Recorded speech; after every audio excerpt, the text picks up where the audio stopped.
नमस्कार दोस्तों।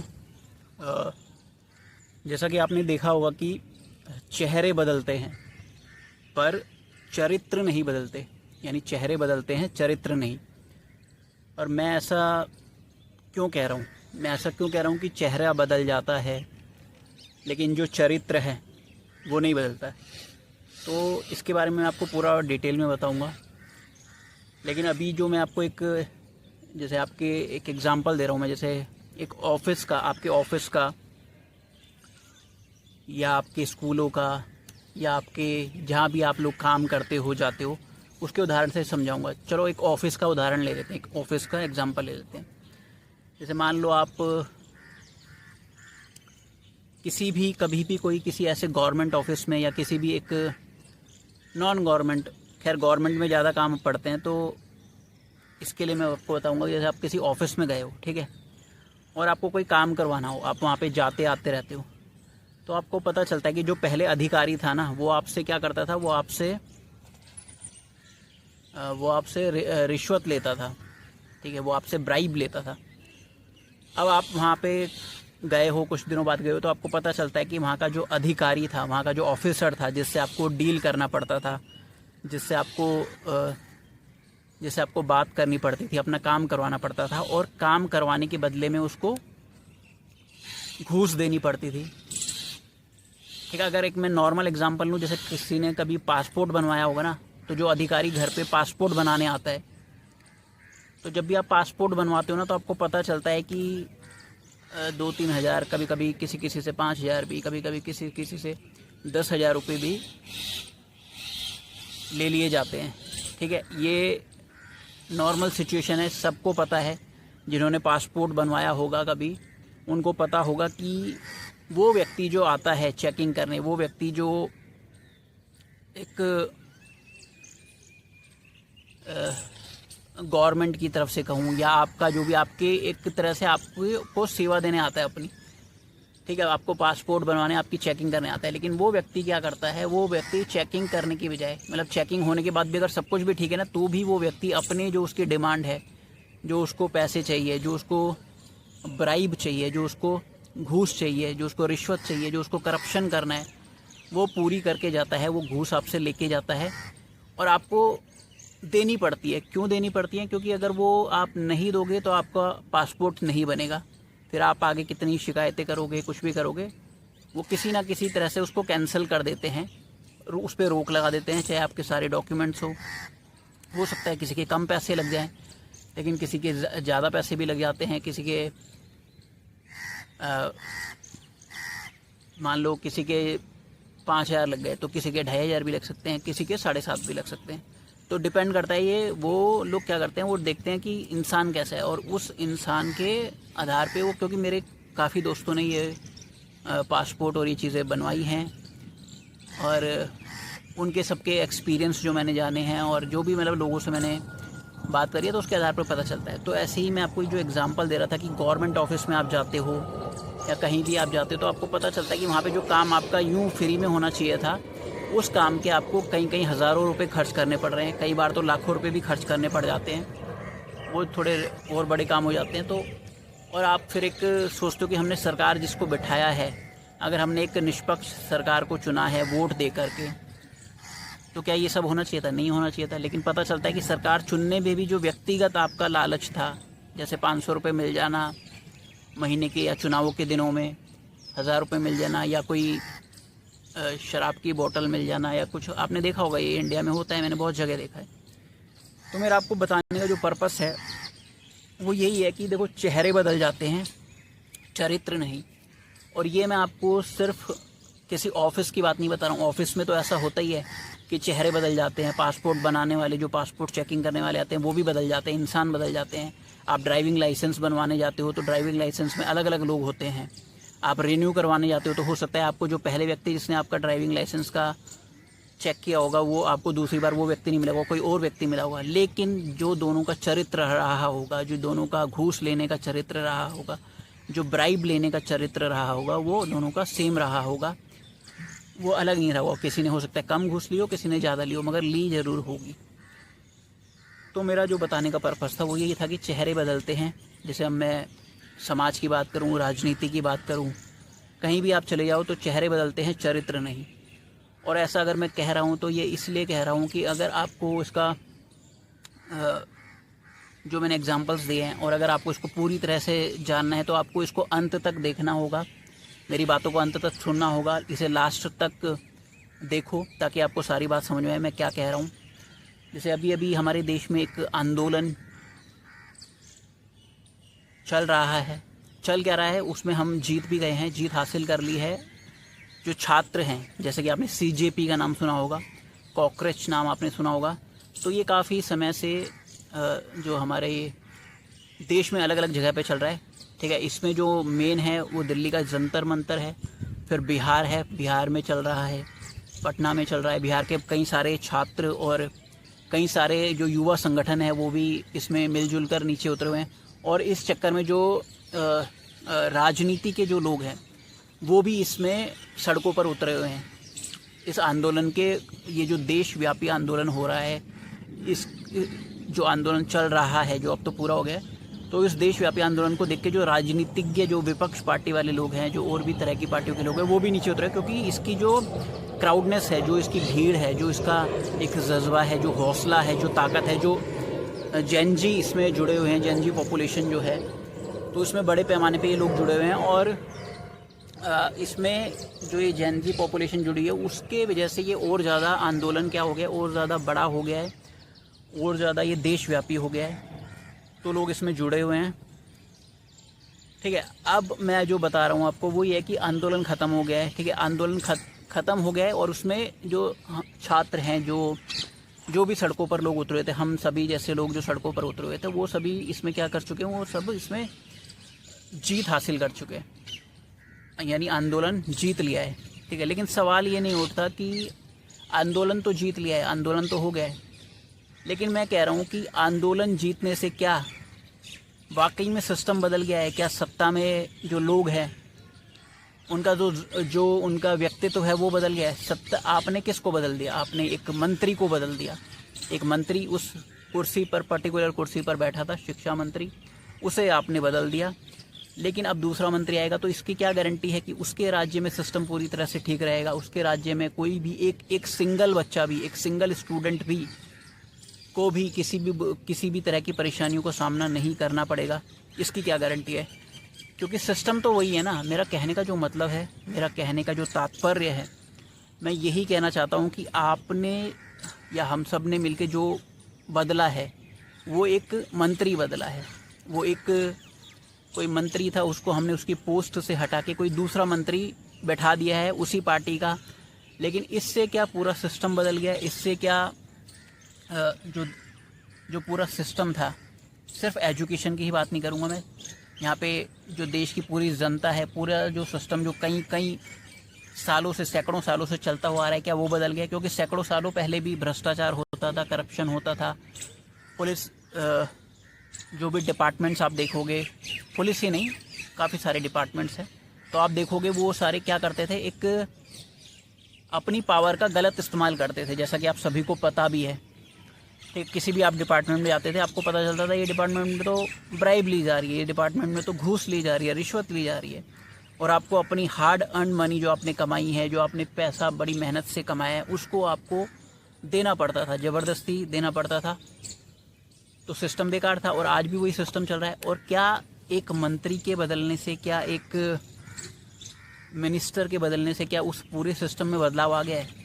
सच सच बताना, क्या पूरे सिस्टम में बदलाव आ गया है? नीचे बॉक्स में बता सकते हो आप। क्या सच में जो रेजिग्नेशन हुआ है उससे पूरे सिस्टम में बदलाव आया है? उससे क्या जो पूरे देश का सिस्टम है, जो पूरे हर राज्य का सिस्टम है, वो बदल गए? बिल्कुल नहीं। इसका जवाब है ना, साफ तौर पर इसका जवाब है कि नहीं बदला है।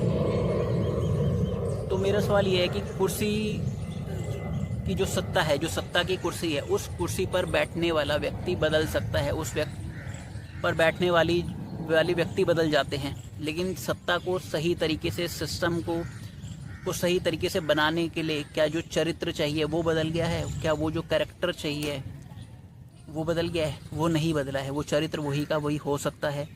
हो सकता है कि उस चरित्र में थोड़ा बहुत बदलाव हो, पहले वाला ज़्यादा करप्ट हो, बाद वाला कम हो सकता है, या ये चीज़ें हो सकती हैं, लेकिन मैं कह रहा हूँ कि पूरा चरित्र बदल गया है, नहीं। आंदोलन से निकलने वाले जो नेता हैं, जब वो सत्ता में आते हैं, जब वो सत्ता की कुर्सी पर बैठते हैं, तो अक्सर उसी व्यवस्था का, उसी सिस्टम का हिस्सा बन जाते हैं। जो मेरे समझाने का तात्पर्य वो यही है कि वो अक्सर उसी सत्ता का, उसी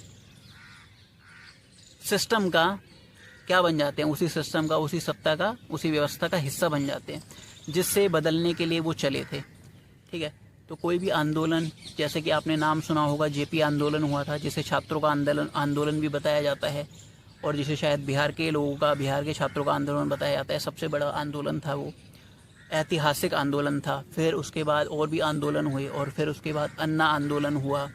अब ये कॉकरोच आंदोलन है, या इसको यूँ कह सकते हैं छात्र आंदोलन है, सीजेपी का आंदोलन है, या फिर नीट का आंदोलन भी कह सकते हो। वैसे ये छात्रों का ही आंदोलन है, पर्टिकुलर आप देखोगे इसमें हर तरह के छात्र आए हैं।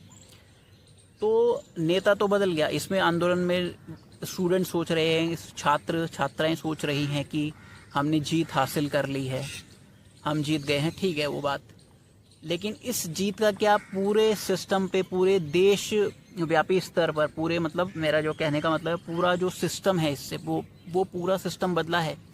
आप अगर इसकी गहराई में जाके सोचोगे, थोड़ा रिसर्च करोगे, तो आपको पता चलेगा पूरा सिस्टम नहीं बदला है। सिर्फ क्या हुआ है कि एक पार्टी का एक व्यक्ति गया है और उसी पार्टी का दूसरा व्यक्ति आ गया है, यानी उसी पार्टी का एक व्यक्ति चला गया है, और वो भी इतनी मशक्क़त करने के बाद, इतने दिन तक आंदोलन पे रहने के बाद, इतने दिनों तक भूख हड़ताल करने के बाद, उन लोगों को सताया भी गया है, उन लोगों को ऐसी जगह कैद भी रखा गया है जो पूरी तरह से, एक तरह से जेल होती है, तो उस जेल की तरह उनको रखा गया है उन लोगों को। जैसे इसमें नाम आप कई नाम है इसमें, ठीक है। तो देशव्यापी आंदोलन होते रहते हैं। अब ये छात्र आंदोलन हो रहा है, इसमें जीत भी हासिल हो गई है, लेकिन इसका जो बड़े पैमाने पर स्तर जो पड़ना चाहिए था, जो इसका असर पड़ना चाहिए था, वो नहीं पड़ा है, क्योंकि बस एक रेजिग्नेशन हुआ है। और मेरे को लगता नहीं है कि उस रेजिग्नेशन से पूरे सिस्टम का बदलाव होगा, उस रेजिग्नेशन से कोई देशव्यापी या पूरे बड़े लेवल पर पूरे सिस्टम का सफाया, पूरे सिस्टम का सोल्यूशन होगा। तो मैंने एनालिसिस किया, इसलिए मैं ये कह रहा हूँ कि जब आप किसी भी चीज़ की जड़ में जाके उसका गहराई से उसका रिसर्च करोगे, तो आपको पता चलेगा कि आंदोलन होने से और सिर्फ रेजिग्नेशन होने से सिस्टम नहीं बदलता है, क्योंकि पहले कई हज़ारों आंदोलन हो चुके हैं हमारे देश में, और सिर्फ हज़ारों नहीं कहूँगा, लाखों आंदोलन हो चुके हैं। आज़ादी से पहले हुए, आज़ादी के समय हुए, आज़ादी के बाद हुए, जिसमें मैंने आपको कुछ बड़े नाम बताए हैं, ठीक है। देशव्यापी आंदोलन भी हुआ, हर तरह से आंदोलन हुए। किसी ने शांतिपूर्ण आंदोलन किया, किसी ने आक्रोश में आकर जैसा उन सामने वाले ने व्यवहार किया, मार पिटाई वाला व्यवहार, लाठी डंडों वाला व्यवहार, तो वैसा ही व्यवहार किया गया। मतलब हर तरह से लोगों ने आंदोलन करने का अपना एक चुनाव किया, और अपने अपने आंदोलन को उन्होंने दिखाया कि हम इस तरीके से आंदोलन करते हैं, हम इस तरीके से। लेकिन मेरा जो कहने का तात्पर्य वो यही है कि इन आंदोलनों से पूरी तरह से क्या बदलाव आ गया। ये आंदोलन जो अभी चला, इस आंदोलन को जीत भी लिया गया, मतलब इस आंदोलन के थ्रू जो रेजिग्नेशन है वो रेजिग्नेशन मिल गया। लेकिन बात फिर वहीं आती है कि क्या इस आंदोलन से जो हमें रेजिग्नेशन मिला, इतनी मशक्क़त करने के बाद, इतनी भूख हड़ताल करने के बाद, इतनी पुलिस की यातना और आरएएफ की यातना सहने के बाद, तो जो हमें रेजिग्नेशन मिला, क्या वो वाकई में पूरे सिस्टम को बदल देगा? क्या वाकई में लोग अब भुखमरी से, क्या वाकई में लोग अब इस इन्फ्लेशन से, गरीबी से, अशिक्षा से, कुपोषण से बाहर आ जाएंगे? क्या वाकई में पूरा सिस्टम बदल गया? अगर आप गहराई से सोचोगे तो सत्य यही है कि पूरा सिस्टम नहीं बदला है, बस एक मंत्री की जगह दूसरा मंत्री आ गया है, एक यूँ कहूँ कि एक व्यक्ति की जगह दूसरा व्यक्ति आ गया है। लेकिन विचार हो सकता है कि दूसरे नहीं आए हों, क्योंकि जब आप किसी भी पार्टी को देखते हो तो आपको पता चलता है कि पार्टी की एक विचारधारा होती है, और उस पार्टी की विचारधारा से, उस पार्टी की जो आइडियोलॉजी होती है, उस आइडियोलॉजी पर पार्टी के सभी नेता, पार्टी के सभी लोग चलते हैं, चाहे वो छोटे से छोटा छात्र नेता हो, चाहे बड़े से बड़ा कोई मंत्री हो, चाहे टॉप शीट्स पर बैठा ही नेता क्यों ना हो, वो पार्टी की आइडियोलॉजी के हिसाब से चलते हैं। तो मेरा आपको यहाँ पे यही बताना है कि कुर्सी पर बैठने वाला व्यक्ति बदल गया, मिनिस्टर बदल गया, लेकिन क्या इससे वाकई में सिस्टम बदला है? क्या सिस्टम में बदलाव आया है? तो देखो, सिस्टम को बदलना इतना आसान नहीं होता। और यहाँ पे जो डिमांड थी वो सिर्फ रेजिग्नेशन की नहीं होनी चाहिए थी, शुरू में ही डिमांड बहुत बड़ी होनी चाहिए थी। बट ठीक है, जो भी डिमांड की गई, छात्रों के आगे इन घमंडी नेताओं को झुकना पड़ा। तो एक तरह से ये अच्छी जीत है। लेकिन फिर भी कोई बड़े पैमाने पर शायद इसका बदलाव आपको फ्यूचर में शायद ना देखने को मिले, क्योंकि सत्ताएं बदलेगी, पार्टियां बदलेंगी, लेकिन जो विचार है, जो एक मानसिकता होती है, शायद वो बदली नहीं है। इसमें उसको भी बदला जा सकता है, लेकिन उसको बड़े पैमाने पर बदलने का और एक पूरा मजबूत सिस्टम को लेकर आने का, पूरी एक आइडियोलॉजी, वो बहुत गहरी आइडियोलॉजी जिसमें कोई व्यक्ति विशेष ना हो, कोई किसी व्यक्ति विशेष को अधिकार ना मिले, ऐसी आइडियोलॉजी को, ऐसे विचारों को लेकर आना होगा।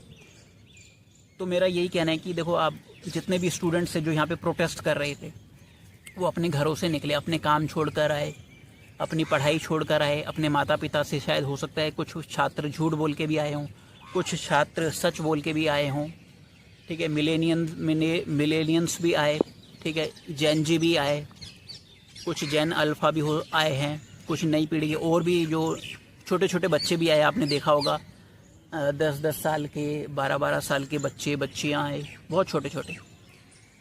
और मैं देख रहा था 5-6 साल का भी कोई बच्चा था जो अपना एक इंटरव्यू दे रहा था, बहुत अच्छा है, उसको अगर आप सर्च करके देखोगे तो मेरा कहने का मतलब यही था कि सिस्टम नहीं बदला है। अब देखो, सिस्टम नहीं बदला है तो आपको अपने आप में ही इम्प्रूवमेंट करना होगा, आपको अपने आप में ही सुधार लाना होगा।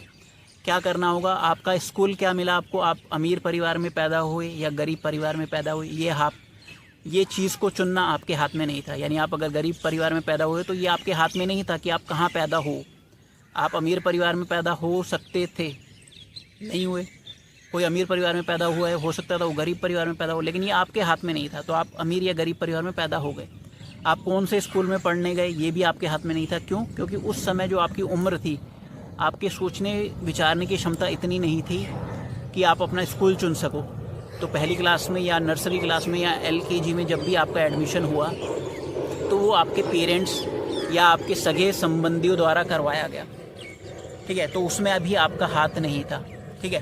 फिर जब आप स्कूल से निकलते हो तो हो सकता है कि कॉलेज आप चुन सकते हो, वो आपके हाथ में था, लेकिन वो भी डिपेंड करता है मार्क्स आपके कितने आए। तो अब वो भी चीज़ आपके हाथ में नहीं है। मार्क्स लाना हो सकता है आपके हाथ में हो, लेकिन वो भी थोड़ा सिस्टम के भी हाथ में होता है। तो ये सारी चीज़ें आपके हाथ में थी, लेकिन अब चीज़ जो है वो आपके हाथ में है कि आप अपनी स्किल्स को बढ़ाओ। इंटरनेट, जैसा कि आप इंटरनेट हर कोई यूज़ करता है, इंटरनेट फ्री है, इंटरनेट पे हर चीज़ अवेलेबल है। तो आप इंटरनेट से अपनी स्किल्स बढ़ा सकते हो। आपको कोई चीज़ नहीं आती तो आप मुझसे पूछ सकते हो, मेरे को, जैसे आप मेरे से फाइनेंस के लेवल पे कुछ पूछना चाहो तो फाइनेंस के बारे में पूछ सकते हो। ट्रेडिंग, जैसे स्टॉक ट्रेडिंग हो गया, ट्रेडिंग और ये सारी चीज़ें हैं, इन चीज़ों के बारे में मैंने एनालिसिस किया है, मैं पढ़ता रहता हूँ इन चीज़ों के बारे में, और इन चीज़ों को मैं सीखता भी रहता हूँ ताकि आप अपने आप को एक अच्छे लेवल पे रख सको, एक आप इंडिपेंडेंट बन सको। आपको किसी की तरफ आपको देखना ना पड़े कि अरे मुझे इस चीज़ की ज़रूरत है। और ये इंडिपेंडेंट होना बहुत गर्व की बात है कि आप इंडिपेंडेंट हो, अपनी कमाई खुद करो, स्किल्स को बढ़ाओ, इम्प्रूवमेंट करो, नई नई चीज़ें सीखो, ट्रेडिंग करना सीखो, स्टॉक मार्केट सीखो, फाइनेंस सीखो, ठीक है, AI सीखो, और भी तरह तरह की चीज़ें हैं वो सीखो। कोई कुछ भी पूछना चाहता है इस चीज़ के बारे में तो मुझे नॉलेज है इस चीज़ के बारे में, मुझे पूछ सकता है। कोई इसमें कॉल कर सकते हो आप मेरे को, कोई इसमें चार्जेस नहीं है, फ्री है, फ्री ऑफ कॉल फ्री है। या फिर आप मेरे से नीचे बॉक्स में भी अपना कुछ जो भी पूछना आपको पूछ सकते हो, या आप मेरे को मेल कर सकते हो। तो मेरा जो बात बताने का तात्पर्य था वो यही था कि अब आपको अपने आप में इम्प्रूवमेंट करनी पड़ेगी, क्योंकि आंदोलन ख़त्म हो गया। जो लोग इस प्रोटेस्ट में आए थे वो अपने घर चले गए, उन्होंने अपना समय लगाया, अपना जो भी उनका आने जाने का खर्चा लगाया, खाने पीने का खर्चा लगाया, बट अब वो चले गए, आंदोलन जीत गए। लेकिन इससे बड़े पैमाने पर बदलाव आएगा ये मैं नहीं कह सकता हूँ, क्योंकि सिर्फ एक मंत्री बदला है। तो अपने आप में इम्प्रूवमेंट लाओ, स्किल्स बढ़ाओ। कुछ मुझसे पूछना चाहते हो, किसी भी चीज़ के बारे में पूछ सकते हो, फाइनेंस के बारे में, स्टॉक के बारे में, इन्वेस्टमेंट के बारे में, ठीक है, कहाँ इन्वेस्टमेंट करना ठीक है, ये सारी चीज़ें आप मुझसे पूछ सकते हो, कॉल कर सकते हो, कॉल फ्री है। और जिसको भी इसको सभी के साथ शेयर कर दो, ताकि जिसको भी इस चीज़ की ज़रूरत हो, जो भी जागना चाहता हो, ताकि ज़्यादा से ज़्यादा अवेयरनेस बढ़े, तो ये सभी के साथ शेयर भी कर दो, सभी को भेज दो, ताकि सभी लोग जागरूक हो सके कि सिर्फ एक नेता के बदलने से सिस्टम नहीं बदलता है, सिर्फ एक मंत्री के इस्तीफ़ा देने से, दूसरे मंत्री के आ जाने से जो आपकी वाकई में डिमांड थी, जिनको पूरा वाकई में होना था, तो वो डिमांड पूरी नहीं हुई है, सिर्फ एक रेजिग्नेशन हुआ है। तो ये चीज़ें मेरे को आपको जगाने के लिए, मेरे को आपको बताना था, आपको आपकी अवेयरनेस के लिए मेरे को बताना था। तो इसको सभी के पास भेज दो, हो सके तो इसे हाइप कर देना, ताकि ज़्यादा से ज़्यादा लोगों के पास भी ये खुद भी पहुँचे और लोग जागरूक हो सके, लोगों में अवेयरनेस आए। और आप मेरे को कॉल भी कर सकते हो, कोई भी आपका क्वेश्चन हो, सिर्फ इससे रिलेटेड ही नहीं, लाइफ के प्रति, लाइफ से रिलेटेड, जीवन से रिलेटेड, ट्रैवलिंग से रिलेटेड, अपने भीतर कैसे हम अपनी जो आत्मा है, अपनी जो आत्म अनुभूति है, यानी जो हमारे अंदर से आवाज़ आती है कि सही क्या है, गलत क्या है, हमें अपने जीवन में क्या करना चाहिए, हमें किस रास्ते पर जाना चाहिए, हमें कौन सी लाइन को चुनना चाहिए, हमें माता पिता की बात को सुनना चाहिए। माता पिता की बात भी अलग अलग सिचुएशन में होती है ना। अगर पिता हो कोई रोज़ शराब पीकर घर में आता हो, अब अगर आप उसकी बात सुनेंगे जो रोज़ शराब पीता हो और अराजकता और हुड़दंग मचाता हो, तो क्या वो पिता सही होगा? तो बहुत सारी सिचुएशंस होती है, लड़कियों की भी, गर्ल्स जो हैं उनकी भी बहुत सारी सिचुएशंस होती हैं, बॉयज़ की भी, लड़कों की बहुत तरह की सिचुएशंस होती है। मैं इन बहुत तरह की सिचुएशंस मैंने देखी भी हैं। तो आप कुछ भी पूछना चाहो तो मुझसे नीचे बॉक्स में भी पूछ सकते हो, ईमेल भी कर सकते हो, कॉल भी कर सकते हो, कॉल फ्री है। और हाइप कर दो इसे और ज़्यादा से ज़्यादा को भेज दो और अपने स्थिति में बने रहो, अपनी स्थिति प्रज्ञ बने रहो, कभी हार मत मानना, आगे बढ़ते रहो, सही दिशा में चलते रहो। जैसे कि इस आंदोलन में भी आपने देखा, इस आंदोलन को भड़काने की और लोगों को आपस में लड़ाने के लिए बहुत कुछ किया गया, लेकिन फिर भी जो इसमें छात्र थे, जो इसमें युवा लोग थे, जो जेनजी थे, जो मिलेनियल्स थे और जो उनके माता पिता थे, सब ने क्या किया, आत्मसंयम बरते रखा और कोई भी अराजकता नहीं फैलाई, कोई भी लाठी डंडा नहीं चलाया, कोई भी लड़ाई झगड़े नहीं किए, कहने का मतलब है, और शांतिपूर्वक किया और जीत हासिल करी। तो मेरा आपको यही संदेश था, यही मैसेज था कि आप इस चीज़ को और ऐसे ही अब निडर रहें, ऐसे ही निडरता बनाए रखें। जो निडर नहीं है, जो डरता है थोड़ी थोड़ी बातों में, तो वो धीरे धीरे निडर होने का प्रयास करे। निडर कैसे हुआ जाए उसके लिए भी आप मुझसे बात कर सकते हो, ठीक है? क्योंकि उसमें भी क्या होता है ना, हमारी सांस फूलने लग जाती है। कोई भी सिचुएशंस हम देखते हैं ना, तो हमारी सांस फूलने लग जाती है, हमारे हाथ पैर कांपने लग जाते हैं, हम डरने लग जाते हैं। लेकिन धीरे धीरे धीरे जब आप सच्चाई के साथ बुरी चीज़ों का सामना करते हो ना, तो आपके अंदर मजबूती आने लग जाती है, आप पावरफुल होने लग जाते हो। और ये मैं ऐसे ही नहीं कह रहा हूँ, मैंने बहुत चीज़ों को अपनी लाइफ में झेला है क्या मतलब, मैं ऐसी ऐसी चीज़ों से, ऐसी ऐसी परेशानियों से, ऐसी ऐसी चीज़ों से गुजरा हूँ, वो मैं कभी आपको किसी और वीडियो में बताऊँगा। बहुत परेशानियों से जूझा हूँ और तब जाके मेरे अंदर निडरता आई है, मेरे अंदर एक जो भय मुक्त भाव होता है, जो बिना भय के, बिना डरे जो भय मुक्त होता है, वो मैं बन पाया हूँ। हो सकता है अभी भी कहीं ना कहीं थोड़ी बहुत कमी हो, लेकिन वो निरंतर चलता रहता है, निरंतर अपने आप में इम्प्रूवमेंट चलती रहती है, क्योंकि जीवन मिला है तो वो मरते दम तक इम्प्रूवमेंट चलती रहती है। यही चीज़ें मेरा आपको बताने का था। कोई भी चीज़ों आप मुझसे पूछ सकते हो, कॉल सकते हो। बहुत बहुत धन्यवाद।